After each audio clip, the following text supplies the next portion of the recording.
Hey everybody, welcome to another episode of Purple Insider. Matthew Coller Hill with Manny Hill a day later than usual because, well, we both wanted to watch the national championship game. I did a reaction to it last night, but it wasn't that fun. And, we could have just done the show normally halfway through the third quarter because it just never seemed like Washington was going to get close to the end zone. And then at the end, everything fell apart. It was a little closer than it looked, but not really. Michigan was way better than Washington at football, and such is life. So why don't we start there, and then we'll get into the Brian Flores stuff, more quarterback stuff for the Vikings. But I'll ask you a question that I addressed last night, and I want your opinion on it, Manny. Was there any opinions of yours changed from what you went into thinking with the national championship game about Michael Penix and JJ McCarthy to coming out of that game? Do you feel any differently about either one of those quarterbacks? Not really. I guess maybe a little bit different about Michael Penix because it did seem like at times, the Sugar Bowl was just so different. He was fantastic. But really, he didn't face a lot of pressure from Texas's defensive front. And so he was able to just sit in the pocket and just fillet that Texas secondary pretty much all night long.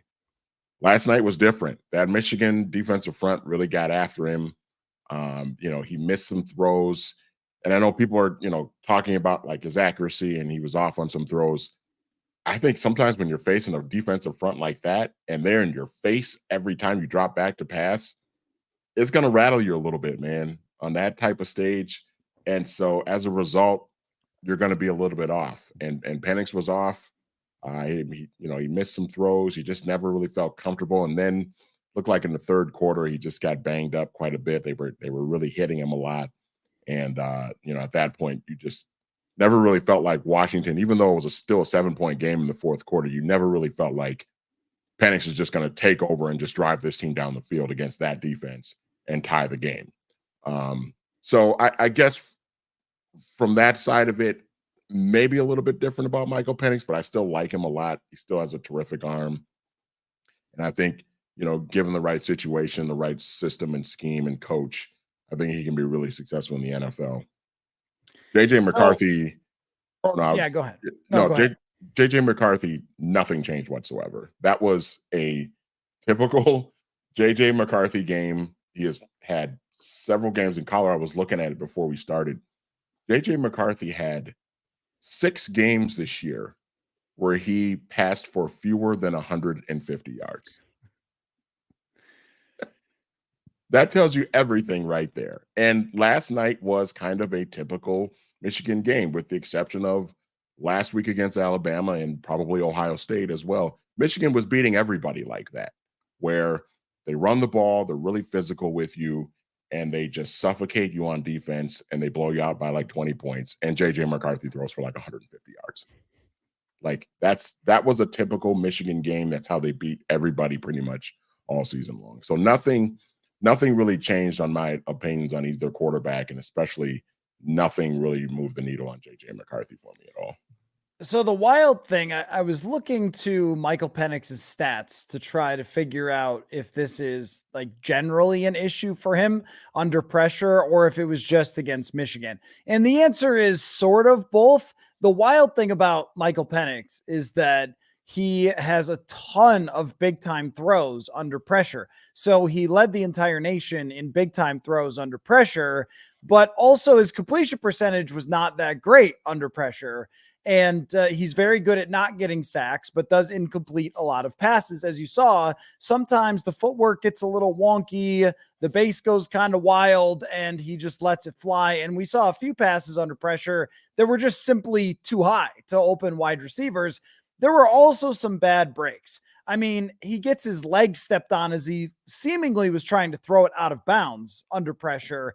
It ends up in an interception. That's going to be a very bad look on the box score, probably on the PFF graders as well. Somebody just stepped on his leg.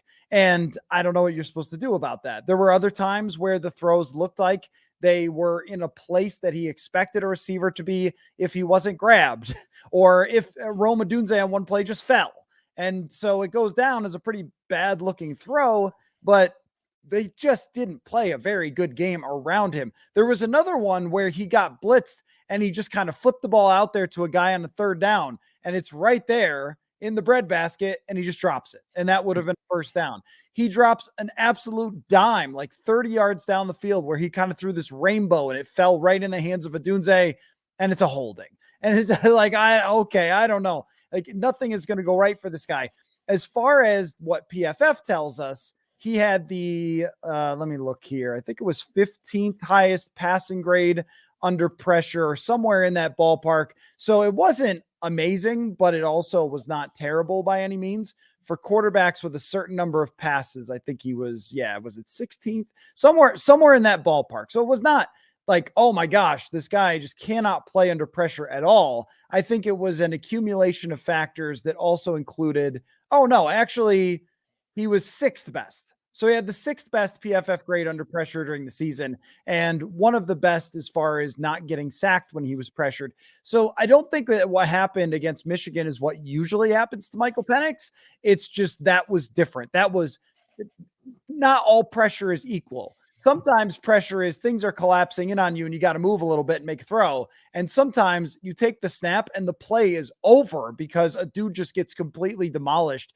And that's what happened to their offensive line. I haven't looked at their O-line grades for that game. I guarantee you they were the worst of the year. Yeah. Interestingly, JJ McCarthy has good stats while under pressure. But also he just doesn't ever throw a lot of passes.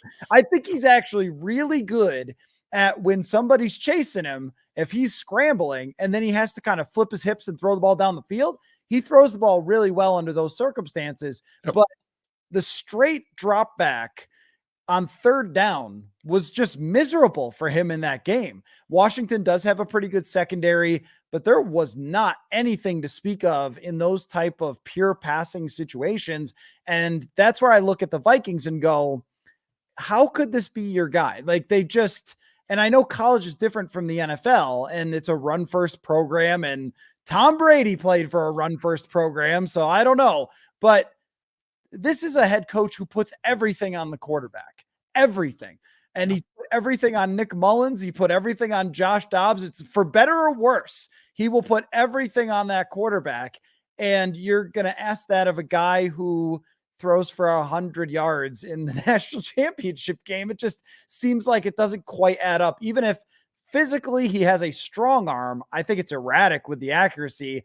And as far as his running ability, it's there, but it's not incredible. So yeah, I didn't think that anything, like whatever you thought going in, the only thing that was changed is that people who got super high on Michael Penix and thought he was flawless were disappointed. But that often happens when you play a team that's way better than your team. I looked this up last year. CJ Stroud, one of his worst games that he played all year was against Michigan. Same defense. He threw a couple picks, didn't have a very good game. Remember, they got run out of the building by that Michigan team with Ohio State last year. Jim Harbaugh has just put together a really special group, and I think that had Penix lost the game against Texas, he would have walked out looking a little squeaky or clean. So in your mind, Manny, where do you expect Michael Penix to be in this draft process? Well, like as of today, which of course much can change going forward. I can still buy how he could end up going in the top 10 just because you're going to have a lot of teams in the top 10, whether it's, if the Vikings try to trade into the top 10 or somebody else, that are going to need quarterbacks, that are going to be looking for a quarterback. And if we're figuring that May, Williams, and Daniels are probably going to go in the top 5, somebody's going to be sitting there from in that 6 to 10 range that's going to want a quarterback. And in my mind, Michael Penix is still like the number 4 guy behind those other 3. So you figure he's going to be the next one taken out of that group. So I think unless he has just like a terrible combine and just answers interview questions horrifically, which I don't expect to happen, I can still buy how he can still end up being a top 10 pick just because of the sheer need at that position by all those teams that are picking in that upper third part of the first round. Yeah, I think there's a lot of uncertainty with everyone that's not the top three. That if you are Caleb Williams, Drake May, or Jaden Daniels, you're going to be in pretty good shape there. But the rest, I am really not sure of, because I think we've seen those guys in the past, the middle types, go anywhere from surprising us at number 6 overall with Daniel Jones. I think it was 6, Yep. or all the way into the second round with Jalen Hurts that I didn't expect at all, or Lamar Jackson when he was drafted 32nd. That I thought was not going to happen. I thought he was going to be a mid first round pick. So is Michael Penix going to go in the top 10 because of his arm talent and people can work with some of the footwork or whatever, which is always something that NFL teams can work with. When somebody, can dedicate every day and every minute of their life to playing quarterback, or are they going to say, not really sold on that athleticism, which Bo Nix is better and JJ McCarthy. And here's a funny stat that I found poking around, a Bo Nix stat, because I just don't really know a lot about Bo Nix. I feel like, because he just blew out so many teams with wide open passing and quick game and everything. He was only under pressure this year on 15% of dropbacks and was unbelievable. He averaged 10 yards a pass, only had one turnover worthy play, and 131 quarterback rating. But that was a total of 78 dropbacks that the guy had all year that were pressured. I can promise you it's going to be different than that in the NFL. So every single one of these players is going to have some big question of, can McCarthy actually play real quarterback, or is he a Gary Kubiak style, can run the bootlegs, and that's pretty much it. With Penix, can he improve when he's going to be 24 years old? How much different is it going to be from, running this spread everything out offense type of thing? And with Bo Nix, same kind of deal, like a one-year wonder who played under really good circumstances. So there's always going to be those questions. Answer a few questions of our own here. JP asks, should the Vikings fire someone on the offensive side of the ball? Wes Phillips or Curtis Modkins? The running game has been bad for 2 years, and we've had the same guy at RB coach and run game coordinator. That's possible. I haven't seen anything yet, and we're going to talk with Kevin O'Connell and Kwesi tomorrow, so we'll see. I don't know. It's really hard to know. It's hard to know whose fault is whomst. Like, is it the blocking? Is it the running back? Is it just that they didn't have enough talent? When they had a talented running back in there, they ran fine, with Ty Chandler for the most part, when they weren't losing in a game and throwing for 400 yards. But they ran well the other day with Ty Chandler, and against Cincinnati, was it just running back talent? Like, I'm not sure. I wouldn't be surprised if they changed running back coordinators, but how can I know that really? Like, whose fault it was? Was it personnel? Was it, look, you got Dalton Reisner, who's a terrible run blocker, but a great pass blocker. That didn't help anything. I'm not sure. I don't know. You think they should fire some people, Manny? I don't know. I mean, where did the Vikings offensive line rank in PFF grades with their run blocking? So this was an interesting thing because I haven't checked it since the Lions game, but they were 10th in run blocking.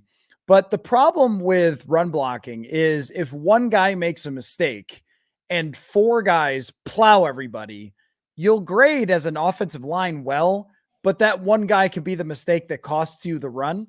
Or you can block well and your running back can run straight into the tushy of a giant lineman and fall down, which we saw happen a number of times. Or you can block well and your guy can't get the edge because he's not fast enough, which has happened. I thought they lacked an identity rushing. I thought they were just like smashing the keyboard, like just, let's try zone, let's try duo, let's try power. Does Ham do anything?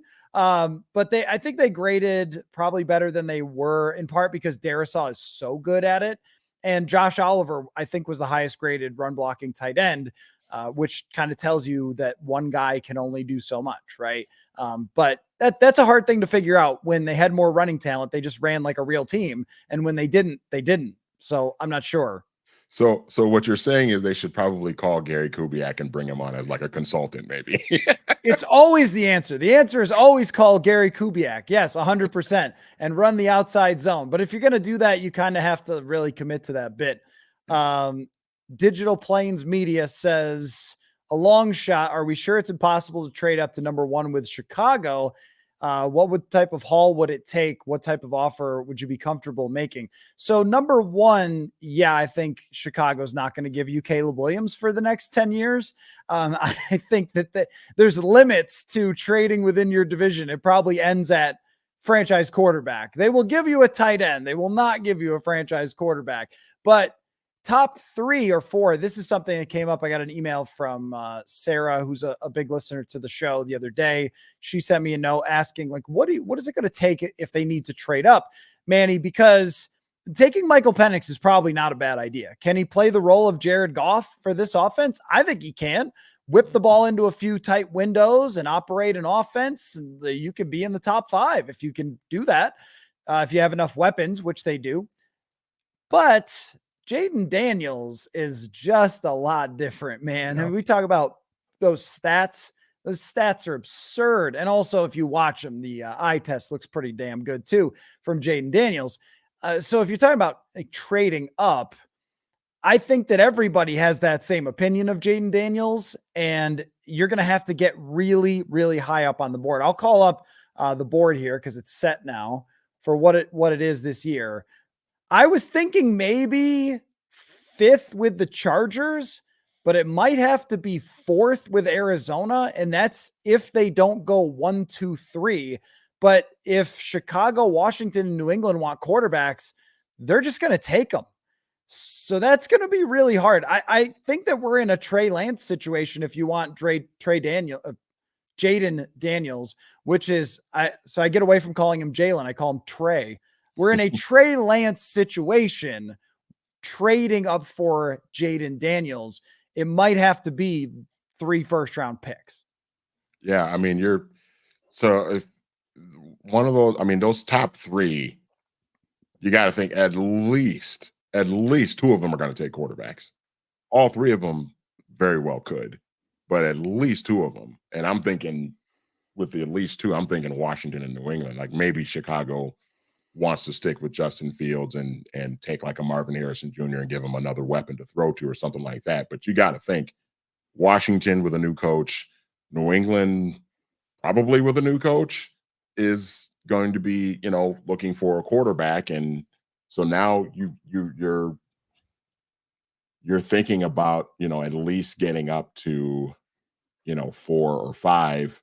And those 2 teams are more likely to stick with the Chargers are going to stick with Justin Herbert. I mean, they'd be kind of silly not to at this point, but in Arizona, I wonder with Arizona, like how feasible to get off of Kyler's contract that's going to be for them. Cause I think he's what, a $52 million cap hit or something for next season.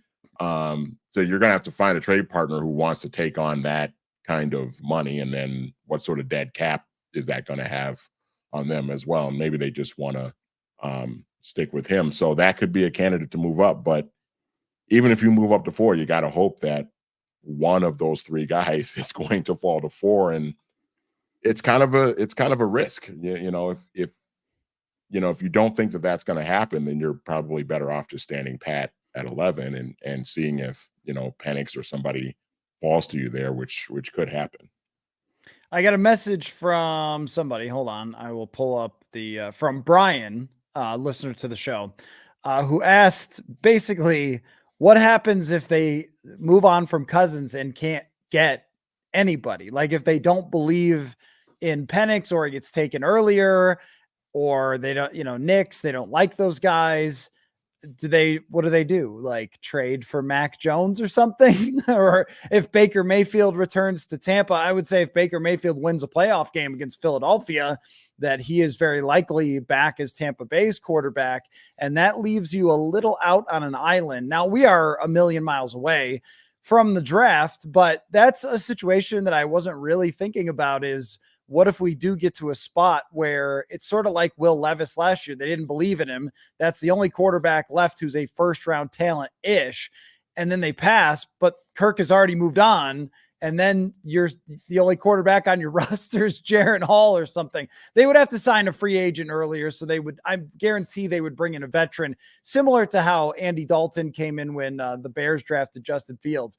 But that scenario is a little bit scary. So if they're going to move on from Kirk, it feels like they better be sold on at least two of these guys that are not Jaden Daniels, because that could be difficult. Or if they're going to make that trade, you should do it well before the draft, similar to what San Francisco did, so you know exactly what you're doing on draft day.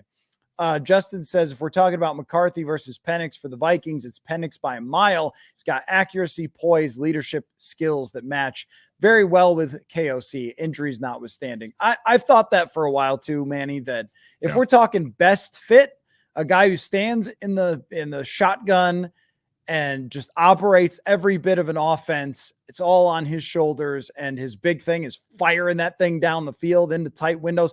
I mean, even the touchdown he had, it wasn't like he was without moments. The touchdown that he had was very nice. I mean, he had like a couple of different options and had to go through progressions and then find his guy in the back of the end zone. I agree that if we're talking best fit, it's still Penix if it's not one of the top three. Yeah, me too. The only concerns I have about Michael Penix are the complete lack of mobility and durability. Those are the only really concerns I have about him. The arm is incredible. He's a high character guy. He was very successful in the offense that he ran. Successful in the offense that he ran in two different places. You know, I mean, at Indiana, he was very good before all the injuries. And then obviously post injuries at Washington, he's been very good too. So as long as he could stay healthy, and even then, the mobility is not as, especially if Kevin O'Connell's going to run this type of scheme, I'm not as concerned about the mobility, because we've seen it work with Kirk Cousins as the quarterback, who's obviously not very mobile. So I think as long as he can just stay healthy, then I'm sold on everything else about him. Skol Vikings says, hard to say if New England will draft a quarterback at 3, and Arizona probably wants their wide receiver at 4. New England might have Kirk Cousins as their quarterback by the time they get to the draft. The issue with trading up, though, from where the Vikings are, is that the wide receivers could be at the top. So the guy from LSU and then Harrison Jr., those guys are going to go extremely, extremely high. So if you're Arizona and you want Marvin Harrison Jr., you're not trading all the way back down to 11th. And let me tell you a little bit about regrets, Manny. I saw Kevin Seifert tweeted the Vikings were one loss from being 6th in the draft order. How about that Josh Dobbs game that we'll never forget? Would you give it back to be 6th as opposed to 11th? I'm going to go ahead and say, as fun as that was, yes, you would 1,000 times out of 1,000 give that back in order to be 6th instead of 11th. But if they don't, it is a scary proposition. Let me call this up here for the free agent quarterbacks this year coming up, because it's not like there's a lot of free agent quarterbacks that are just available all the time. So outside of Kirk, you have Ryan Tannehill, which is a no for me, dog. Jacoby Brissett, which you'd prefer not to. Jacoby Brissett, 32 years old now, by the way. He's been around forever. Tyrod Taylor is a great backup. Marcus Mariota, no. Sam Darnold, no. Drew Lock, no. Jameis Winston, absolutely not. Baker Mayfield, I think actually would be a great fit with this team, but I think he's going to stay in Tampa Bay because, I mean, he's the guy with the big arm who could throw the ball down the field. And Gardner Minshew does not have the arm to make these throws. And then Joe Flacco. So like those are all figure it out. I mean, Baker, I think Baker would be a great fit here. All those other guys are just kind of like, if those are all guys that if you do get that quarterback in the first round, those are kind of your bridge guys where they come in and you let come in and let Gardner Minshew start right away until your young guy is ready to go. But if you don't get a guy and you're still having to sign Gardner Minshew and have him start all 17 games for you, you're probably going to go 7-10 again in 2024, probably at best. So I wonder if anyone is trading their quarterback this year. Because in past years, almost every season, every offseason, we've seen some sort of quarterback trade going back to Stafford and then Russell Wilson. And Kyler Murray is the one that I do wonder how they feel about that cap hit. But with Kyler Murray, it's a really similar situation to Detroit. If you tank with an expensive quarterback, you can still draft players and build around them, and you're okay cap space wise. It's kind of like the Vikings accidentally did with Daniil Hunter and Stephon Diggs. Like, they drafted insanely well. So even though Sam Bradford was expensive, they were still able to afford those players in 2017 on the salary cap. That's what Detroit's doing now. Aiden Hutchinson, Jahmyr Gibbs, Amon-Ra St. Brown. Soon enough, they will be expensive and they'll have things harder.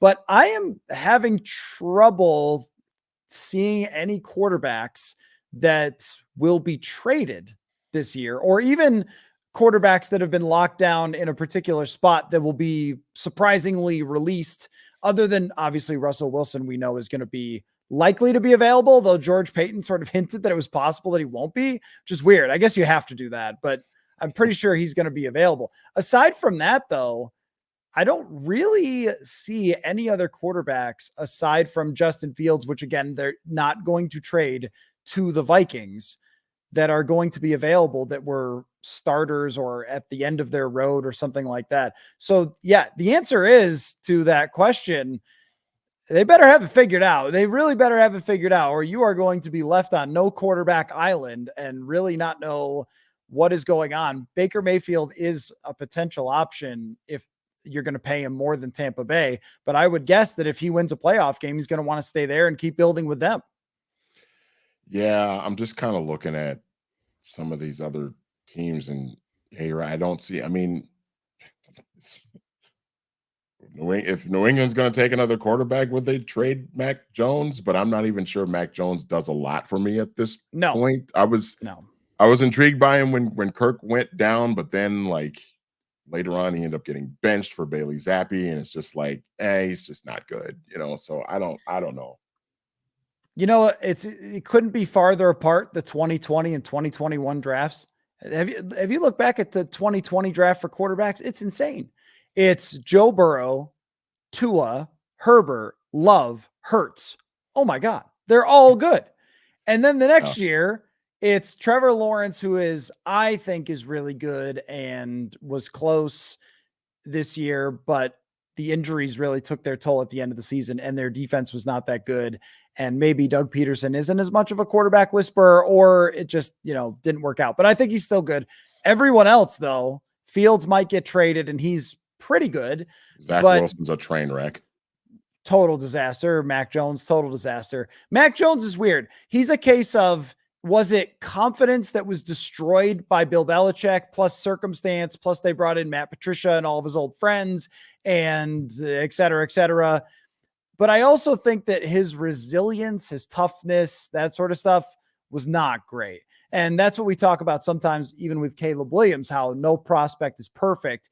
Caleb Williams, I wonder about that. Like the resilience, the leadership, how are you going to handle when stuff goes wrong? And Mac Jones did not handle it very well. He also had the worst receivers and the worst offensive line in the entire league. I would not feel very confident going with him. The same with the chat brings up Carson Wentz. That's a no from me, dog. I just no reason whatsoever to think that Carson Wentz would be a good pick. Nathan says, I don't know how the Vikings can sit at pick 11 with no quarterback and just hope. That's the thing. Would you do it, Manny, if the Patriots said, give us 3 firsts? You can move up to number 2. Yeah, I probably would. I probably would. Yeah, because then at that point you're guaranteed either Drake May or Caleb Williams or Jaden, or Jaden. I almost called him Jalen Daniels now too myself. You had an impact on me. Jaden Daniels, you're kind of getting your, regardless of what Chicago does at that point, you move up to 2. You're getting one of those 3 guys guaranteed. So yeah, I'd probably do it just to make sure you get one of those top 3 guys. And at that point, I would probably, if the Bears don't take Jaden Daniels, I would probably take him number 2 if I'm able to move up there. That's a hard one. Daniels versus Drake May is tough. Drake May throws a very nice football. Yeah, he does. I'll let them decide on that. But Daniels is very, very, very fun and very, very talented.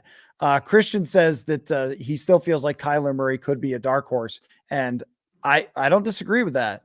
I mean, it feels like what Arizona's plan is to just have that roster ripped all the way to the screws and then build around him over the coming years rather than searching for a quarterback.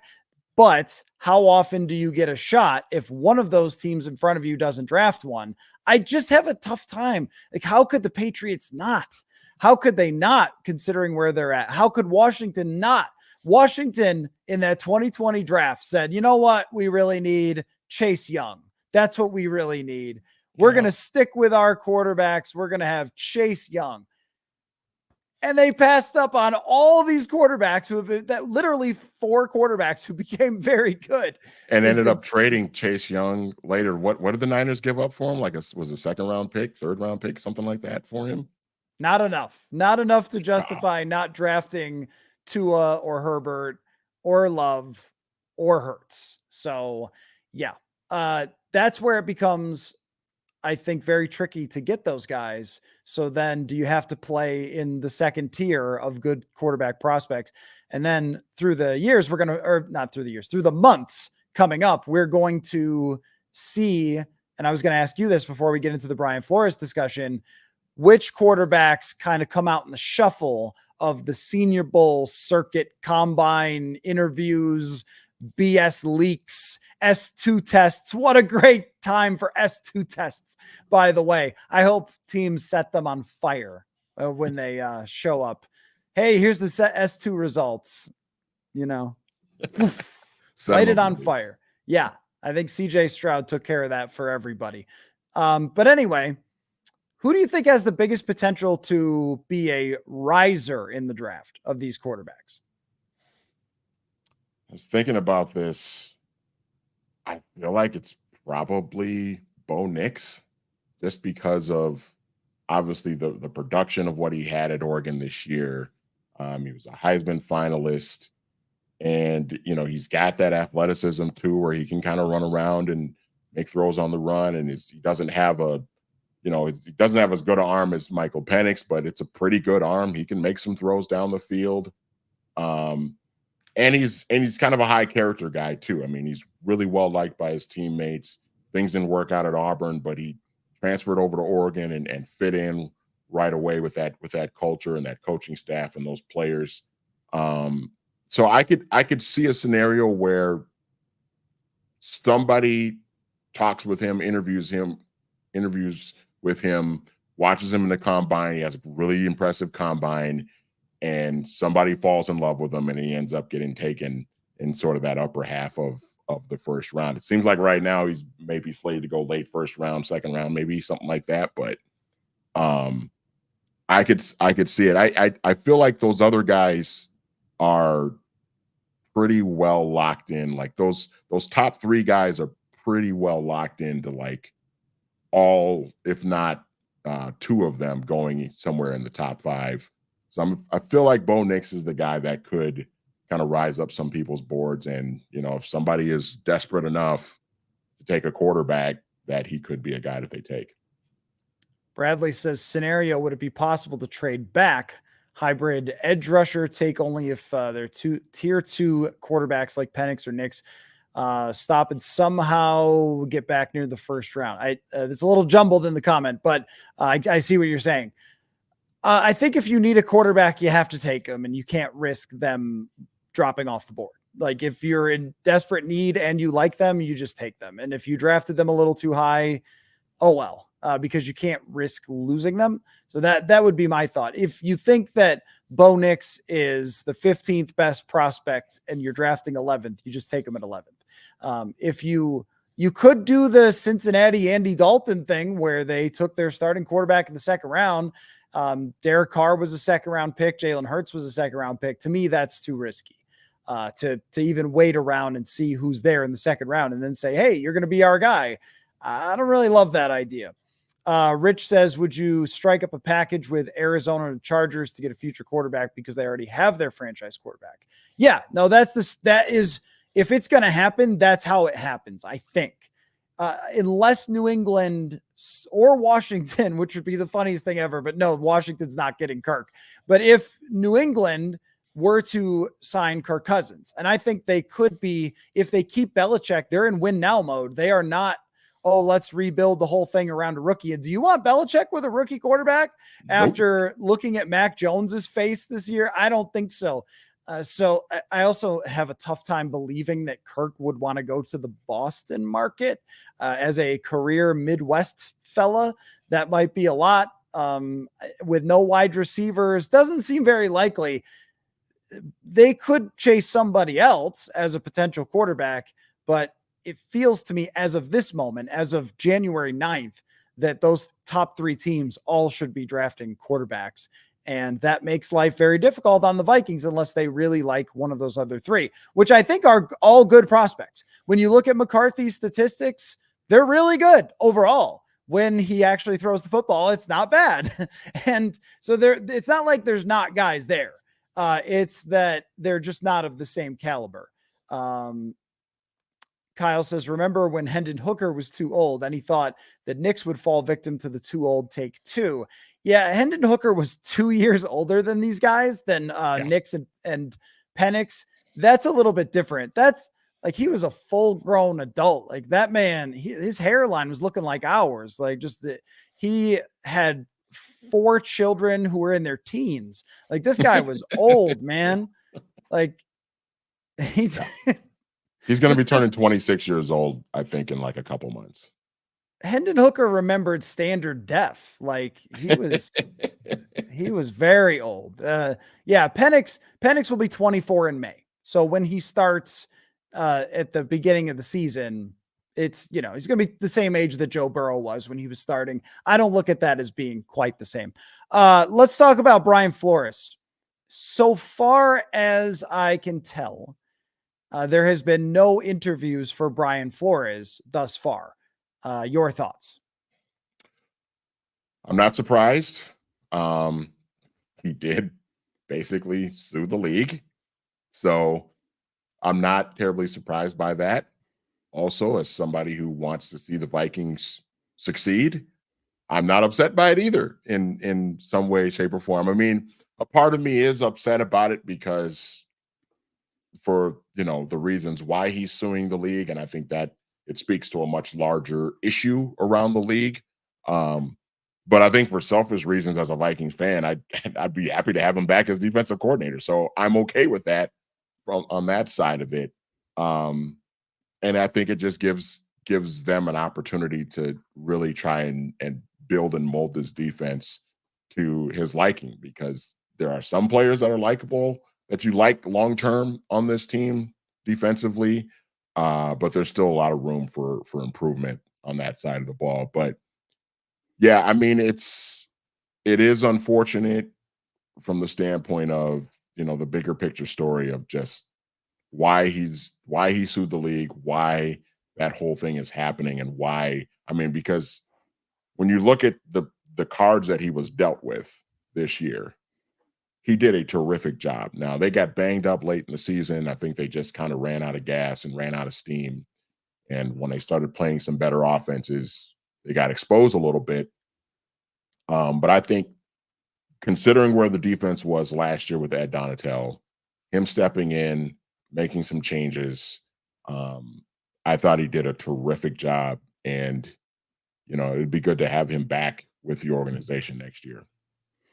I don't know that it's over yet for Brian Flores, just because he's not in the first round of interviews. There is a decision to be made in New England still. And if New England moves on from Bill Belichick, then they couldn't do it as a Black Monday tweet for Bill Belichick. It has to be very delicately done if he's going to walk away from New England, considering he has an argument for being the greatest coach in the history of football.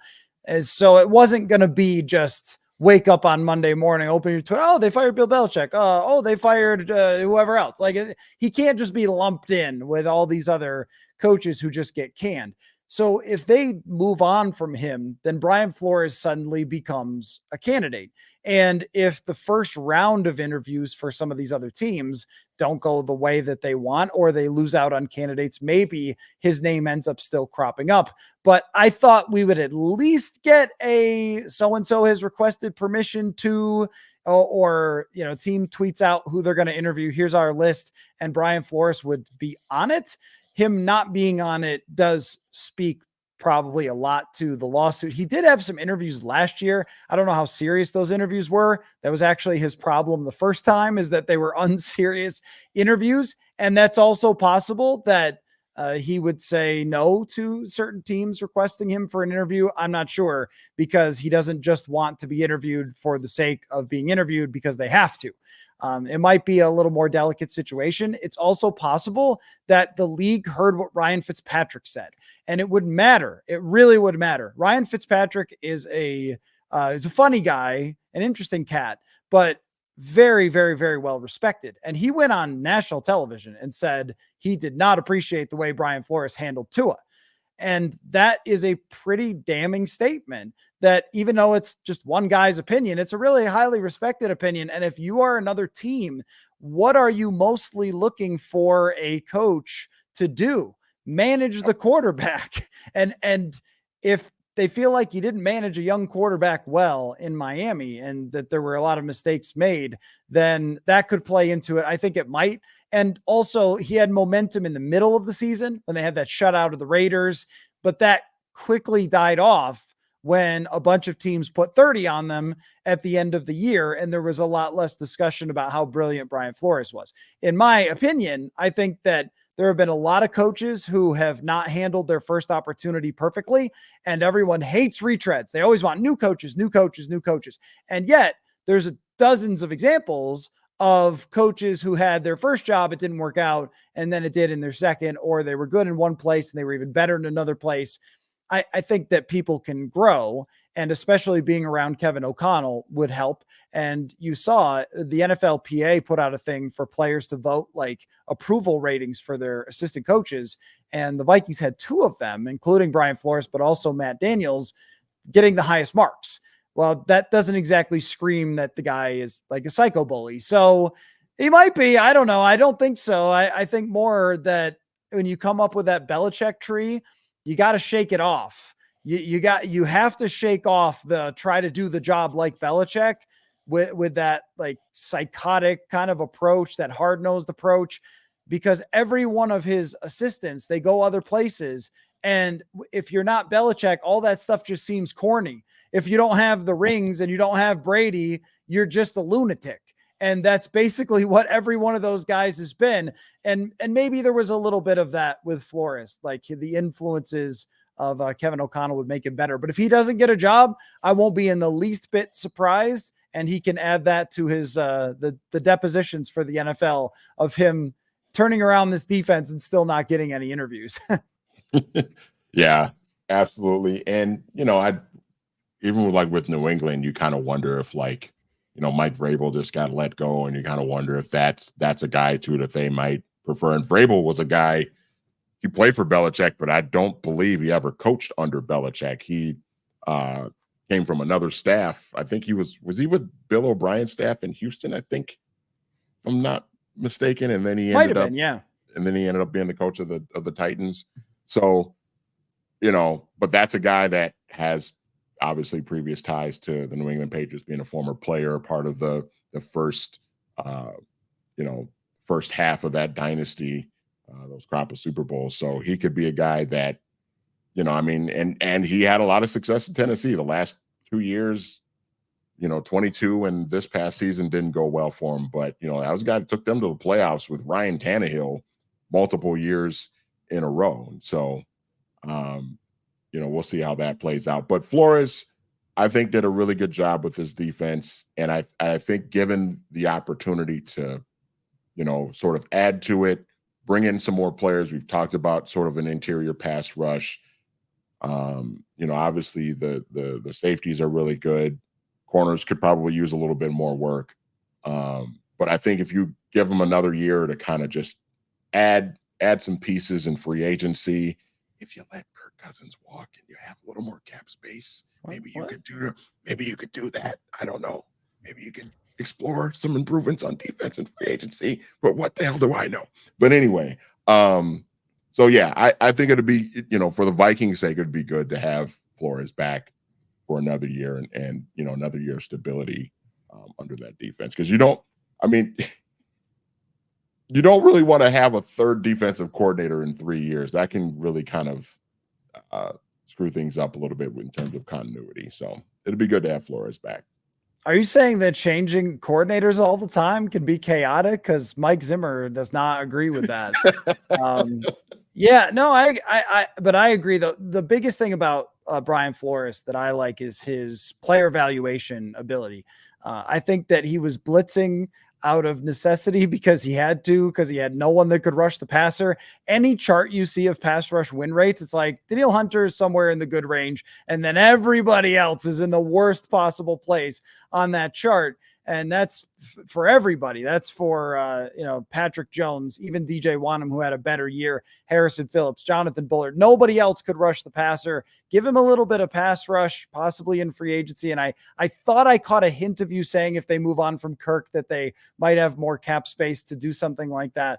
But his ability to develop players, to get the most out of players, and even as far as drafting, I like them getting Mekhi Blackman, which I think was a lot to do with Brian Flores and what he wanted.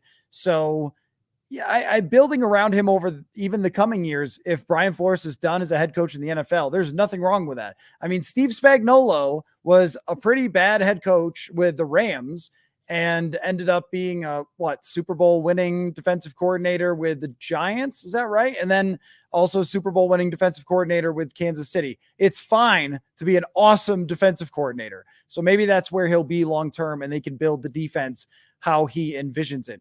Let's close the show with this. Well, let me ask you one more Vikings question before I ask you about the coaching openings. Kwesi Adofo-Mensah and Kevin O'Connell are talking tomorrow. So we'll have a reaction podcast from TCO Performance Center. I would say it'll be up in the afternoon at some point. But what do you want to hear from those guys? Like what question would you want answered aside from obviously, so what's your plan at quarterback? Like that's someone will yell that, but other than that, what would be your question? I want to know how they're going to, improve the running game. I mean, and just the overall commitment to that. I think you have so many good pieces on offense. The offensive line, I think, was improved from years past. The passing attack is really good and really sound, and I think we kind of saw that it doesn't necessarily have to be Kirk Cousins to go out and execute this offense. If you can get a guy with a really strong arm and push the ball down the field with accuracy and anticipation and all of that stuff, that it can be a functioning passing offense with the weapons that they have. But, I just would be curious with KOC specifically, like, how does he really feel about running the football? And I'm not saying they have to go the Mike Zimmer route where it's just we have to be 50-50. We have to be balanced between how many throws and how many runs and all of that whole obsession that Mike seemed to have. But you do want to have it as a good, productive, consistent wrinkle to your offense. Because if you're in a situation where you have a lead and you're trying to sort of milk away a game late in the fourth quarter, it helps to have that running game be really sound and really productive. And it just felt like too many times they just kind of abandoned it completely this season. So the number one thing I would want to know from Kwesi, but more specifically KOC, is just like, how do you feel about the idea of just having a stronger running game and having more of an emphasis on having a productive running game and all of that? So that's primarily what I would want to know from them. Yeah, and that's a question we've kind of been asking throughout the season, and there's been a lot of different answers. And the hard part is, can you invest anything at the running back position? There's a bunch of running backs that are going to be available, but can you really invest time into or not time, time into drafting one and developing them if it's the middle round, or money into that position when you're already going to have to invest money in a lot of other places. That's what's the biggest challenge. And then, yeah, how much do you attribute to scheme and so forth is definitely a question, because to have no run game whatsoever for 2 years, it's not going to work if you're drafting another quarterback. That's a good one. I don't know. It's always hard for me to get in questions when it's the GM and the coach, because it's the room is full. Like normally there's a handful of people and you could get in whatever question. Sometimes when all the TV stations show up, then it's different. But we know the quarterback will be center stage of the conversation tomorrow for sure. All right. There's, as of this moment, here are the openings in the NFL: Commanders, Falcons, Raiders, Chargers. We don't know about the Patriots, Panthers, and Titans. So Commanders, Falcons, Raiders, Chargers, Panthers, Titans. I think that's all of them. I think. Am I missing one? I think that's right. Yep. So give me your team that you would want the most to take over if you were a head coaching candidate, and the team that you would least want to take over if you were a head coaching candidate.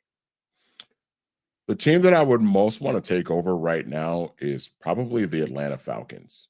And the reason why is because even though there's not really a good quarterback situation there right now, they seem to have a lot of other really good pieces, on the defensive side and specifically on the offensive side with the receivers that they have.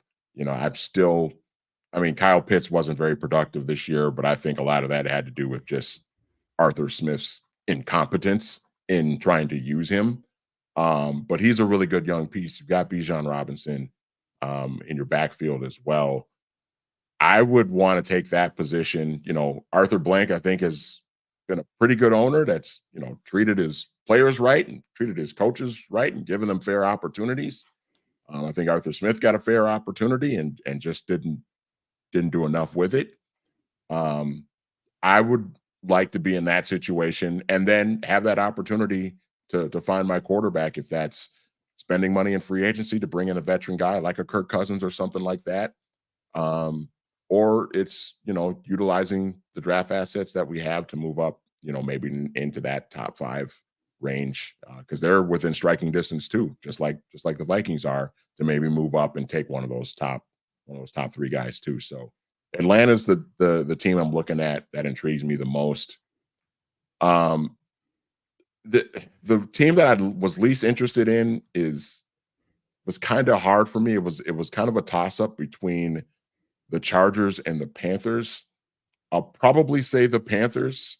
The Chargers, only because the Chargers are a little more intriguing because they have the young quarterback already, but they're in a really bad cap situation, and you kind of wonder, like, it's a team that needs work, that needs to improve, but you just kind of wonder, will they have the free agency money to be able to go out and improve on defense in particular? But you have Justin Herbert, so that's a nice start. Carolina is just a mess. It's a mess. Their young first-round quarterback might be good, but so far he hasn't been. And you don't have a first-round pick to try and help him, to even give him more weapons, and he needs more weapons. Lord knows that. They don't really have a lot on defense either. And on top of that, they've got an owner who is kind of doing this stuff a little bit too much, in David Tepper. So I probably want no parts of the Carolina Panthers as a vacancy right now. I think you were pulling the puppet strings. Is that what that motion was supposed to be? It's just putting your hands in places where it doesn't need to be, basically. Okay. Yeah, okay, I could see that. I actually think that, as weird and crazy as David Tepper may be, that it was the right decision not to have Frank Reich. That was not working with his offense and with Bryce Young. It just seemed to be a bad fit. They didn't have a lot of stuff that helps quarterbacks, motions and quick game and stuff like that. And I thought that it was asking him to kind of be in the shotgun, and there was like a lot of stagnation to that offense that I thought the Vikings really took advantage of when they played him. And that my only sample size of really watching him is against the Vikings. So maybe it was a little different than that, but it was a bad fit with an older coach who maybe was running some antiquated stuff. I don't hate Carolina as a job if I'm a coach going there aside from Tepper, because you just have everything fresh. And if you don't like Bryce Young, then you can move on from him.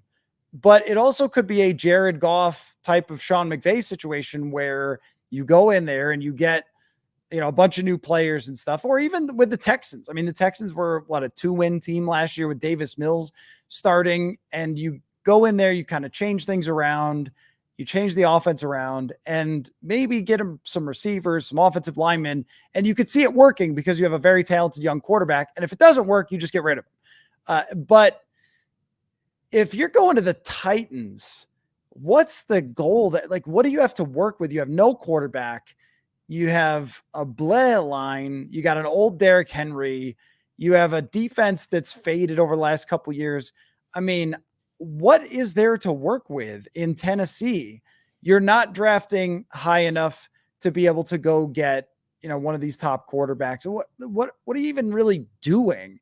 And their ownership, you could talk about Tepper in Carolina. I watched the interview with their owner talking about why they fired Mike Vrabel. And I thought, I don't know. What percentage of these owners have no idea what they're doing? Like at least 60%, and 40% are completely insane. So he just was a little too out there with throwing the drink on the fan, but probably isn't that different from a lot of other owners.